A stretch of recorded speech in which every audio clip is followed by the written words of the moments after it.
তোমাদের NM GNM এর জন্য আজকে একটা আমি চ্যাপ্টার পড়াবো, ঠিক আছে? এই চ্যাপ্টারটা হচ্ছে কন্টিনিউটি অফ লাইফ, জীবনের প্রভাবনতা। ভেরি ভেরি ইম্পর্টেন্ট চ্যাপ্টার তোমাদের এনএম জেএনএম এর সেকশনের জন্য, ঠিক আছে? ভেরি ভেরি ইম্পর্টেন্ট, প্রচুর কোশ্চেন আসে এখান থেকে। যেটা কিন্তু আমি যেই ইম্পর্টেন্ট টপিকসগুলো আছে সেই ইম্পর্টেন্ট টপিকসগুলো তোমাদের জাস্ট বলে দেবো যে এই ইম্পর্টেন্ট টপিকগুলো কিন্তু তোমাকে পরীক্ষা দেখে যেতে হবে, তাহলেই তুমি এনএম জেএনএম এক্সামে ক্র্যাক করতে পারবা। কারণ বায়োলজিতে কিন্তু সবচেয়ে বেশি নাম্বারটা ক্যারি করে এনএম জেএনএম, ঠিক আছে? তো কী কী টপিক তোমাদের পড়ে যেতে হবে, কী কী বিষয়গুলো তোমাদের মাথায় রাখতে হবে, সব এই ভিডিওতে আলোচনা করবো। ভিডিওটা শেষ পর্যন্ত দেখবে, আশা করি যত রকম ডাউট আছে ক্লিয়ার হয়ে যাবে। তো দেখো, জীবনের প্রভাবতা কী বলেছে, যে ইম্পর্টেন্ট যে জিনিসগুলো আছে সেগুলো আমি একবার দেখিয়ে দিচ্ছি, ভালো করে দেখে নাও, ভালো করে দেখে নাও বিষয়গুলো কী বলছে। মিওসিস পদ্ধতিতে জীবের ক্রোমোজোম সংখ্যা ধ্রুবক থাকে। মিওসিস পদ্ধতিতে জীবের ক্রোমোজোম সংখ্যাটা ধ্রুবক থাকে। এখানে আর কিছু বিষয় তোমার দেখার দরকার নেই। এখানে মেন যে বিষয়টা আছে কোষ বিভাজন অ্যান্ড কোষ চক্র, ভেরি ভেরি ইম্পর্টেন্ট। দেখো, যে প্রক্রিয়ায় জনিতি কোষ থেকে অপত্য কোষে জীব সৃষ্টি হয় তাকে কী বলে? কোষ বিভাজন বলা হয়। Very very important. কোষের বৃদ্ধি ও বিভাজনের বিভিন্ন দশার চক্রাকার পরিবর্তন আবর্তনকে কোষচক্র বলে। এই যে পিডিএফটা আছে, ঠিক আছে, এই পিডিএফটা আমি, তোমরা যদি চাও তাহলে আমাকে বলবে, আমি একটা টেলিগ্রাম গ্রুপ ওপেন করব, সেখানে আমি সেটা শেয়ার করে দেবো। কিন্তু তোমরা যদি ইন্টারেস্টেড না হও তাহলে সেটা করা সম্ভব নয়, ইউটিউব থেকেই এটা অ্যাভেলেবেল একমাত্র হবে। আর তোমরা যদি চাও তাহলে আমাকে বলবে, কারণ তাহলে আমি এই পিডিএফটা দিয়ে দেবো। টেলিগ্রাম চ্যানেল একটা ওপেন করবো, আলাদা করে একটা ভিডিও বানাবো আমি, ওখানে বলে দেবো যে এই টেলিগ্রাম চ্যানেল এভাবে জয়েন করতে হবে। সেখানে আমি প্রত্যেকটা যে আপডেট আছে, পিডিএফ আছে, সব পেয়ে যাবে, ঠিক আছে? বিজ্ঞানী ফ্লেমিং, ভেরি ভেরি ইম্পর্টেন্ট, ঠিক আছে? 1880 খ্রিস্টাব্দে, সালটা মনে রাখবে, সালামান্ডারের দেহে, কী বলছে, বিজ্ঞানী ফ্লেমিং, ঠিক আছে, 1880 খ্রিস্টাব্দে সালামান্ডারের দেহে প্রথম কোষ বিভাজন পর্যবেক্ষণ করেন। Very very important.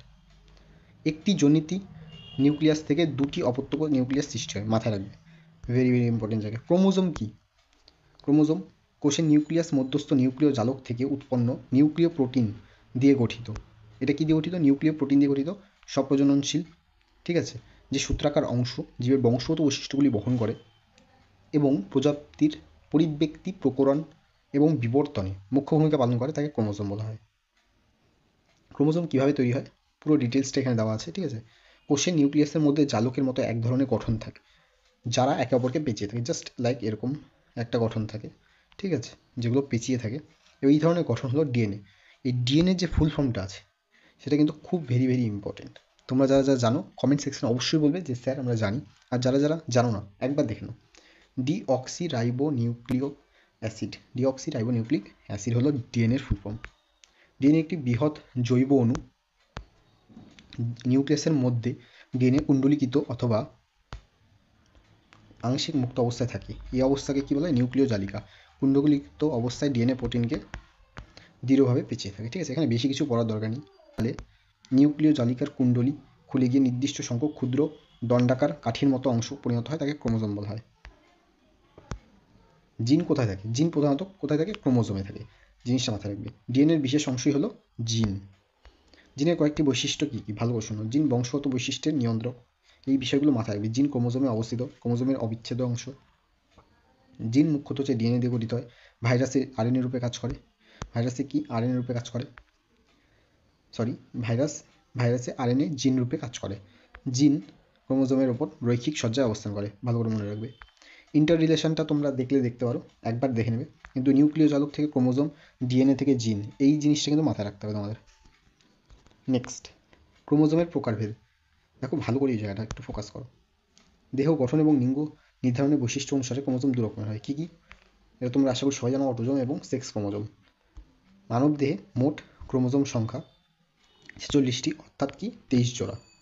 এদের এক জোড়া লিঙ্গ নির্ধারণে অংশগ্রহণ করে, এদের কী বলা হয়? সেক্স ক্রোমোজোম বলে। Very very important. তো এই বিষয়টা তোমরা একটু ভালো করে দেখে নাও ভিডিওটাকে পজ করে, ঠিক আছে? নাহলে ভিডিওটা অনেকটা বড় হয়ে যাবে। তোমরা যদি বুঝতে না পারো পরে আমাকে বলিও, আমি সেই রিলেটেড একটা ভিডিও বানিয়ে দেবো।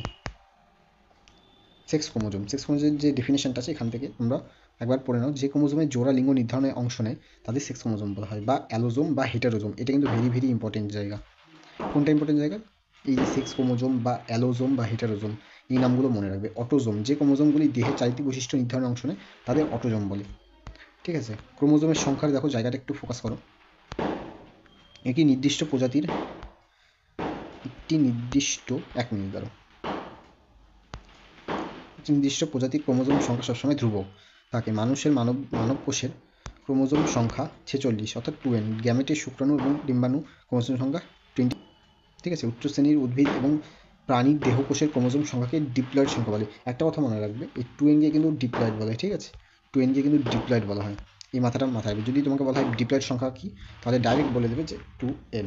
ঠিক আছে, নেক্সট। তো এই বিষয়গুলো কিন্তু একটু দেখে নেবে। তারপরে দেখো ক্রোমোজোমের গঠন যেগুলো আছে সেগুলো আমি একটা নেক্সট ভিডিওতে তোমাকে পড়িয়ে দেবো। ঠিক আছে, শুধু জেনে রাখো ক্রোমোজোমের গঠনে আমাদের কী কী পড়তে হবে। স্ট্রাকচার অফ ক্রোমোজোম, ক্রোমাটিড আমাদের পড়তে হবে। ঠিক আছে, ক্রোমাটিড পড়তে হবে। প্রাথমিক খাঁজ বা যেটা সেন্ট্রোমিয়ার আমরা বলি, সেন্ট্রোমিয়ারকে কিন্তু প্রাথমিক খাঁজ বলে, এই জায়গাটা হাইলাইট করবে।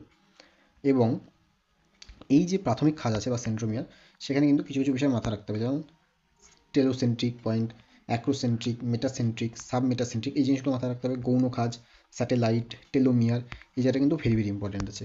তোমরা যদি পিডিএফটা চাও একবার আমাকে বলবে, আমি তবে সেই হিসেবে টেলিগ্রাম গ্রুপ খুলে তোমাদের কিন্তু এই পিডিএফটা শেয়ার করে দেবো তাহলে। ঠিক আছে, তো পরের ভিডিওতে আমি এই ক্রোমোজোমের রাসায়নিক উপাদান কী কী আছে, প্রোটিন, নিউক্লিক অ্যাসিড, ঠিক আছে, এবং ডিএনএ, এই বিষয়গুলো তোমাদের একটু ডিটেলসে বলে দেবো। আজকের মতো ভিডিওটা এই পর্যন্তই। কোনো রকম ডাউট থাকলে আমাকে কমেন্ট সেকশনে জিজ্ঞাসা করো, এবং আমি ক্লাসটা কি কন্টিনিউ করব, তাহলে আমাকে অবশ্যই কমেন্ট সেকশনে বলিও, তাহলে আমি এই ক্লাসগুলো কিন্তু কন্টিনিউ তোমাদের দিতে থাকবো।